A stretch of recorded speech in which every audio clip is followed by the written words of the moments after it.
Nous amorçons la seconde partie de cette émission qui reçoit aujourd'hui l'ancien député et ancien ministre centrafricain Désiré Zanga Kolingba. Bilal, merci d'être toujours à notre compagnie. C'est moi qui vous remercie. Alors je le disais avant la pause que deux anciens présidents qui étaient en exil sont rentrés au pays récemment. Je veux parler de François Bozizé et de Michel Djotodia. François Bozizé a pris tout le monde de court et est rentré dans le pays alors qu'il était sous le coup d'une interdiction de rentrer sur le territoire. Comment est-ce que vous avez vécu cette actualité-là? Je pense que François Bozizé et le président Djotodia sont tous deux des Centrafricains. Et la Constitution consacre la liberté de mouvement et la Constitution consacre aussi le fait qu'on ne peut forcer quelqu'un à l'exil. Et il est tout à fait normal que ces deux chefs d'État qui ont demandé à rentrer puissent rentrer. Et quitte à ce que, si il y a des choses qui leur sont reprochées, que... Oui, mais M. Kolingba, vous m'étonnez quand vous dites ça, parce que vous avez cité la Constitution tout à l'heure, oui, qui permet à ce que tous Centrafricains ne soient contraints à l'exil. Mais dans le même temps, vous étiez là lorsque le gouvernement du président Touadéra a pris une circulaire pour interdire tout vol en direction de Bangui, d'avoir à son bord l'ancien président François Bozizé. Mais pourquoi est-ce que vous n'avez pas réagi à l'époque? À l'époque, ça n'avait pas été publié. Il fallait le savoir. Non, cet argument-là est trop simple. Donc, vous n'avez jamais eu vent de cela. Vous avez bien eu vent de cela. Vous n'avez pas réagi à titre personnel et votre parti n'a pas réagi non plus. Notre parti n'a pas réagi pour la simple raison que nous n'avions pas l'information. Mais nous maintenant... que je prends avec réserve, beaucoup de réserve. Oui, vous pouvez prendre avec réserve. Je pense qu'il n'en demeure pas moins que ces Centrafricains-là doivent aller et venir tel que le prévoit la Constitution. Ils ont cette liberté d'aller et venir. Il était impossible d'intervenir à deux Centrafricains, sauf si on leur reproche des faits bien précis. Et cela, il faudrait donc l'amener devant la justice pour que ces faits-là soient donc portés à la connaissance de la justice et que les contrevenants soient donc interpellés par cette justice-là et que la justice soit rendue. Mais ce qu'il faut remarquer, c'est que les deux anciens présidents ont un lien. Le lien, c'est que c'est Michel Djotodia qui a chassé Bozizé du pouvoir. Depuis, il y a une situation de catastrophe qui s'est installée dans votre pays. Aujourd'hui, à qui jeter la pierre? À François Bozizé ou à Djotodia qui l'a chassé du pouvoir? Je pense qu'aujourd'hui, nous n'allons plus chercher à jeter la pierre à qui que ce soit. Nous demandons à ce que ces deux chefs d'État puissent rentrer. Si des actions sont intentées par rapport à ces deux chefs d'État, qu'ils répondent, parce que tout homme politique a le devoir donc de reddition. Oui, mais donc, ma question est bien précise parce qu'aujourd'hui, il va falloir situer les responsabilités. Il y a un président qui est élu, qui était en cours de son mandat, quand un autre est venu le chasser du pouvoir. Et une situation chaotique s'est installée. Est-ce que dans ces conditions, on devrait encore dire que l'un va répondre devant les juridictions, ou c'est les deux, ou c'est personne? Tout dépend de ce que la juridiction aura à l'encontre de ces deux chefs d'État. Si aujourd'hui nous pouvons penser qu'il y a la présomption d'innocence par rapport dans la mesure où ils n'ont pas été interpellés par la justice. Mais s'il y a des faits qui sont reprochés à ces deux chefs d'État, je pense que c'est le rôle de la justice d'interpeller. Oui, mais l'acteur politique que vous êtes, vous avez votre mot à dire de votre angle de vue. Comment est-ce que vous appréciez la question? Est-ce que poursuivre l'un des chefs d'État aujourd'hui va ramener la paix dont a besoin la Centrafrique, ou bien il vaut mieux faire table rase de tout cela?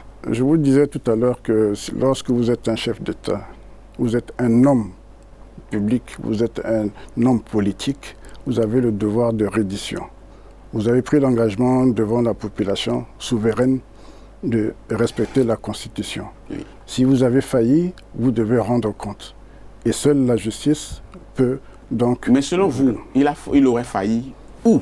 Sur quel point, par exemple? Juste à titre d'exemple, je ne vous demande pas de vous substituer à la justice, mais quel est le point qui, selon vous, peut amener la justice à pouvoir s'interroger? Seule la justice pourra déterminer le point sur lequel devra interpeller donc ces deux chefs d'État. Nous allons parler de vous parce que vous êtes arrivé 3e avec 13% à la dernière élection présidentielle, score pas négligeable du tout, mais pas suffisant pour devenir président de la République. Alors, est-ce que vous avez fait le point des raisons de votre échec à la dernière présidentielle? Le point sur les élections de 2015, nous pouvons dire que ces élections-là se sont passées pas comme nous le souhaitons. Il n'y avait pas toute la transparence nécessaire. Néanmoins, le Rassemblement démocratique centrafricain, qui est un parti de paix, et compte tenu des situations chaotiques que nous avons connues, calamiteuses que nous avons connues précédemment, nous avons opté pour la paix. Nous avons opté pour la paix et donc nous nous sommes abstenus de toute contradiction avec ce qui a été décidé. Donc vous le dites quoi? Que les scores qu'on vous a attribués ne sont pas ceux que vous avez fait réellement? Pas du tout, puisque nous avons interjecté appel au niveau de la Cour constitutionnelle. Notre avocat donc s'est présenté devant la Cour constitutionnelle, a défendu notre situation, mais la décision de la Cour constitutionnelle est sans appel. Mais sur le terrain, vous n'avez pas constaté qu'il y a des erreurs, des leçons? Sur le terrain, nous avons dit que si nous avons envoyé notre avocat à la Cour constitutionnelle plaider notre cause, c'est parce que nous avons constaté des irrégularités. En ce sens que des procès-verbaux qui concernaient donc le Rassemblement démocratique centrafricain n'avaient pas été donc comptés, où nous avons retrouvé des procès-verbaux brûlés, où nous avons trouvé des procès-verbaux qui n'étaient donc pas comptés. Plus que quelques mois, le mandat constitutionnel du président Touadéra va arriver à son terme. Oui. On devrait organiser une nouvelle élection. Mais quand on voit la situation sécuritaire du pays, où l'État central ne contrôle que le quart du territoire national, est-ce qu'on devrait organiser les élections? Nous pensons qu'il est nécessaire qu'il y ait une concertation sur cette question-là.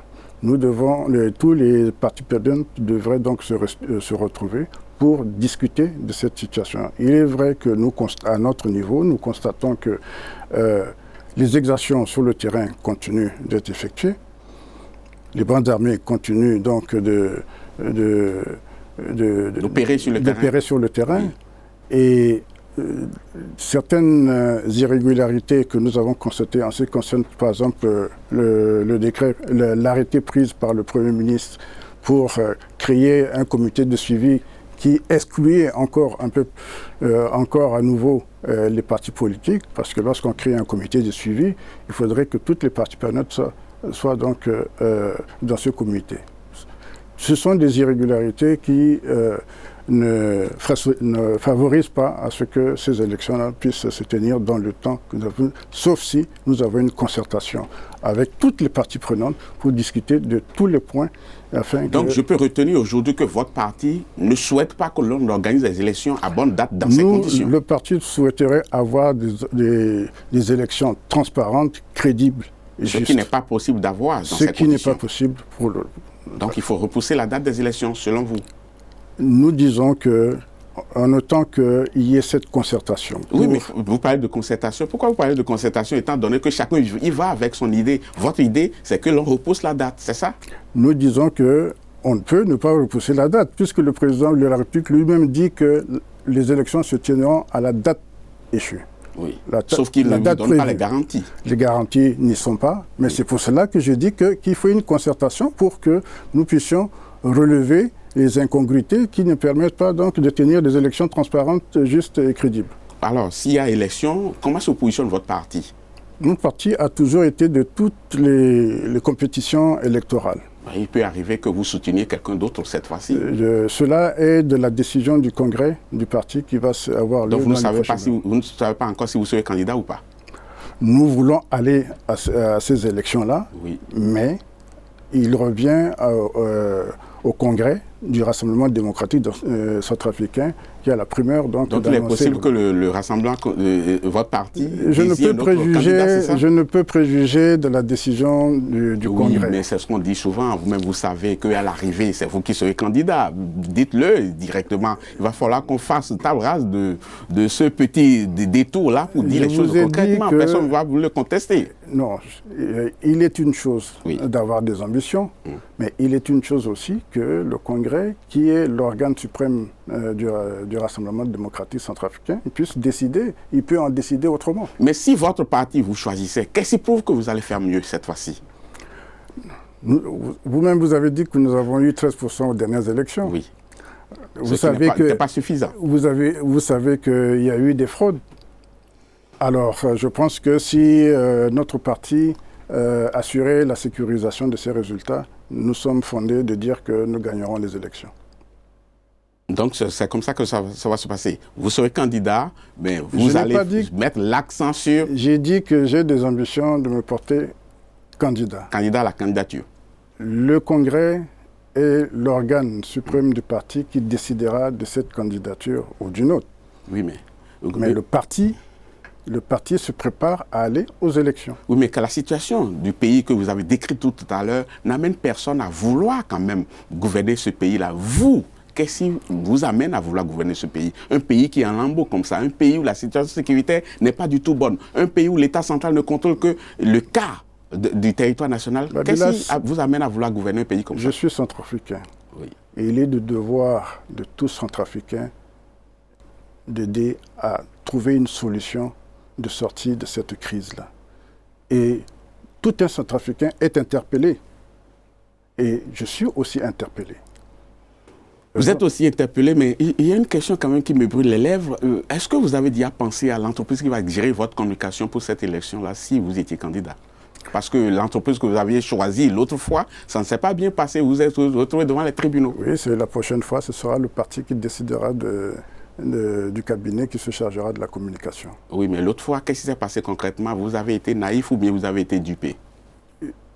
Il y a eu de la duperie, mais cette affaire est encore au tribunal, puisque nous avons fait appel et nous allons assigner dans le fond, puisque la question avait été traitée dans la forme. Nous avons donc perdu le jugement, le procès dans la forme, mais nous allons intenter dans le fond. Ce qui est sûr, vous avez apposé votre signature sur le contrat, vous l'avez signé. Le contrat ne veut pas dire que le travail a été fait. Oui, mais quand le travail n'a pas été fait, il fallait rapidement rappeler à l'ordre l'individu à travers des éléments écrits, ce que vous n'avez pas fait. Ce n'est pas contractuel. Je pense que le contrat disait qu'il devait exécuter certaines tâches. Ces tâches n'ont pas été exécutées, raison pour laquelle nous allons assigner dans le fond. Monsieur Désiré Zanga Kolingba Bilal, merci beaucoup, c'était tout pour cette émission. C'est moi qui vous remercie. Je rappelle à nos téléspectateurs que vous êtes ancien fonctionnaire de la Banque mondiale, ancien ministre, ancien député et candidat malheureux à la présidentielle 2015, président du Rassemblement démocratique centrafricain. C'était un plaisir de passer ces instants en votre compagnie, chers téléspectateurs. C'est tout pour cette émission. Merci beaucoup de l'avoir suivi. Je vous donne rendez-vous très bientôt pour un autre numéro. À bientôt.